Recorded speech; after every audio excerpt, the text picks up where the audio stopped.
Salut à toi, j'espère que tu vas bien. Sacha de la chaîne Morpheus et aujourd'hui on va parler site internet, sécurité, de WordPress et de l'extension Updraft Plus.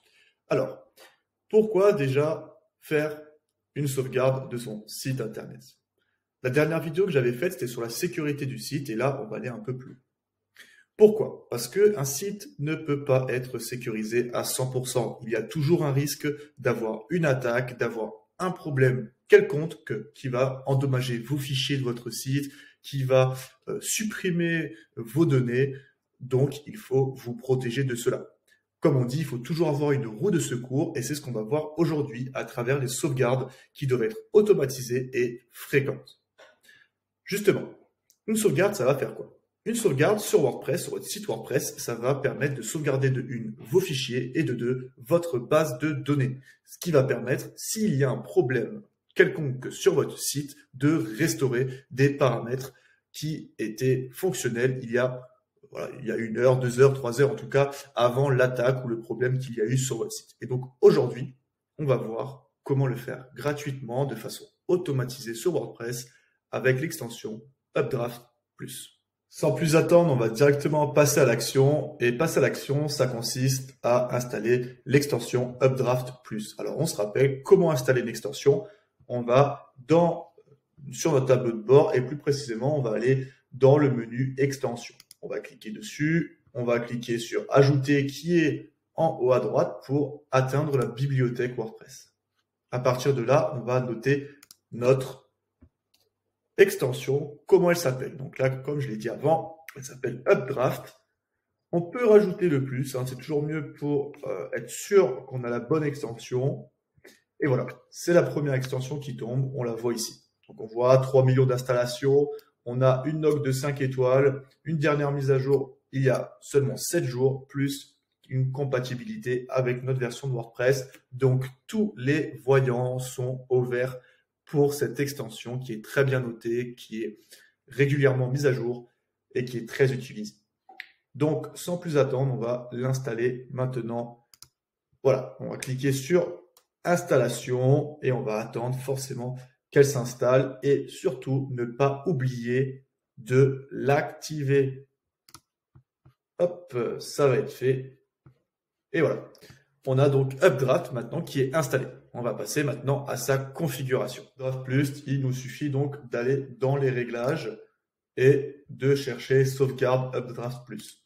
On va cliquer dessus et là donc on voit un premier onglet qui s'affiche. Alors le premier onglet, ça permet de faire une sauvegarde à l'instant T de son site, de ses fichiers, de sa base de données. Donc vous pouvez le faire pour ce petit tuto. C'est pas ce qui va nous intéresser. Pourquoi? Parce que ce qui nous intéresse, c'est d'automatiser ces éléments, d'automatiser notre sauvegarde pour qu'on n'ait pas tout simplement à y penser tout le temps et être angoissé, d'oublier une sauvegarde, etc.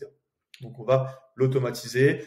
Très intéressant aussi, ici vous aurez les sauvegardes d'existence qui seront affichées ici. Ça peut être intéressant. Alors, pour faire la sauvegarde automatique, vous allez aller dans Réglages. Dans Réglages, vous allez avoir plusieurs options. La première option, ça va être la planification des sauvegardes des fichiers. Donc, les sauvegardes des fichiers, c'est tout ce qui a trait à vos thèmes, à vos extensions, à vos articles, à vos pages notamment. Donc forcément, il faut le sauvegarder assez fréquemment. Alors, pour choisir la fréquence, on a toutes les 2 heures, toutes les 4 heures, etc., mensuellement. Alors, mon conseil, c'est en fonction déjà de la fréquentation de votre site et surtout du type de contenu que vous avez dessus. Si vous avez une boutique en ligne où vous mettez énormément et fréquemment du contenu en ligne, des nouveaux produits, des mises à jour, etc., là, je vous conseille de faire une sauvegarde beaucoup plus fréquente. Pour autant, si vous avez juste un site vitrine qui n'a pas vocation à être mis à jour trop régulièrement, là, vous n'avez pas besoin de faire une sauvegarde, par exemple, toutes les 2 heures. Donc typiquement, pour un site basique, déjà une sauvegarde hebdomadaire, c'est déjà très très bien. Maintenant, si vous avez une boutique, vous faites beaucoup de mises à jour fréquemment, vous pouvez aller sur une fréquence toutes les 12 heures, toutes les 8 heures, s'il y a vraiment un intérêt. Ensuite, le nombre de sauvegardes planifiées. Ça veut dire tout simplement combien de sauvegardes vont être stockées. Est-ce que vous allez en avoir 2, 4, 6, 8, etc. Donc ça, c'est la même chose. Si vous avez un site, plus un site est sauvegardé régulièrement, plus je vous conseille de mettre un chiffre élevé ici. Pourquoi? Ça va vous permettre comme ça de revenir à une configuration qui pouvait dater de plusieurs jours. Sinon, vous pouvez garder un chiffre plus bas. Même chose pour la base de données. Donc la base de données, c'est là où vous allez avoir vraiment tout le contenu de WordPress, toute la structure. Donc sur cette base de données-là, c'est pareil. Je vous conseille de mettre en place une sauvegarde automatique plus fréquente si vous avez besoin de mettre à jour souvent votre site WordPress, si vous travaillez souvent dessus. Sinon, vous pouvez garder un RIPT hebdomadaire, ça sera déjà très bien.